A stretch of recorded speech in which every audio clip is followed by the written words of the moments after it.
டேய் பர்கர் சொல்றா பீட்ஸா? நம்மள மட்டும் எதுக்குடா இவ்வளவு விலை வச்சு விக்கிறாங்க? அதான்டா எனக்கும் தெரியல. நம்ம பரவாயில்லடா, ஒரு உருளைக்கிழங்க பொரிச்சு எடுத்து இவனை இவ்ளோ விலைக்கு விக்கிறாங்க. ஆமாடா. ஆனா எனக்கு இருக்க மாஸ் எப்பவுமே குறையாது. அண்ணா ஒரு பிரெஞ்ச் ஃப்ரைஸ் கொடுங்க. கேட்டிங்களா? இந்த கடையிலேயே கம்மி விலை நான் தான். இவன் உண்மையிலேயே மாஸ் தான் போல. டேய் என்னையும் கூட்டு போடா. இவன் என்னடா யாரு போனாலும் பின்னாடியே போறான். அவன் அப்படிதான்டா, ஒருத்தரையும் விட மாட்டான். 200 ரூபாய்க்கு கோழியை வெட்டி 1000 ரூபாய்க்கு மேல வச்சு விக்கிறாங்க. அதையும் இந்த மக்கள் வாங்குறாங்க. மக்களே, இந்த மாதிரி என்ன சாப்பிட்டா புரோட்டீன் வராது, கொலஸ்ட்ரால் தான் வரும். எனக்கு ஒரு சந்தேகம். நான் நல்லவனா இல்ல கேட்டவனா? ஒரு ஊர்ல என்ன நல்லவன்னு சொல்றாங்கட்ட, இன்னொரு ஊர்ல கெட்டவன்னு சொல்றாங்க. நீ நல்லவன் பாதி கெட்டவன் பாதி. அது உன்னை எப்படி பண்றாங்களோ அதை பொறுத்தது. உன்னை காப்பாத்த நாங்க எப்பவுமே இருப்போம்.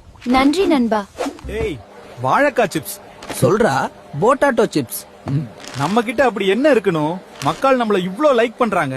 ஆனா ஒண்ணுடா, சாப்பாடுனாலும் நம்ம தான், சரக்குனாலும் நம்ம தான். Super side dish. ஆமாடா பொட்டேட்டோ. எதுக்குடா எல்லாரும் இவனையே வாங்கி குடிக்கிறாங்க? இவன் வெறும் சக்கரை தண்ணி. பீஸா சாப்பிட்டா என்ன வாங்கி குடிக்கணும்? இதுதான் இங்க சட்டம். நீ போடா அந்த பக்கம். நம்ம இங்க இவ்ளோ பேர் இருந்தாலும் நமக்கு மேல ஒருத்தர் இருக்கான்டா. நமக்கு மேலயா?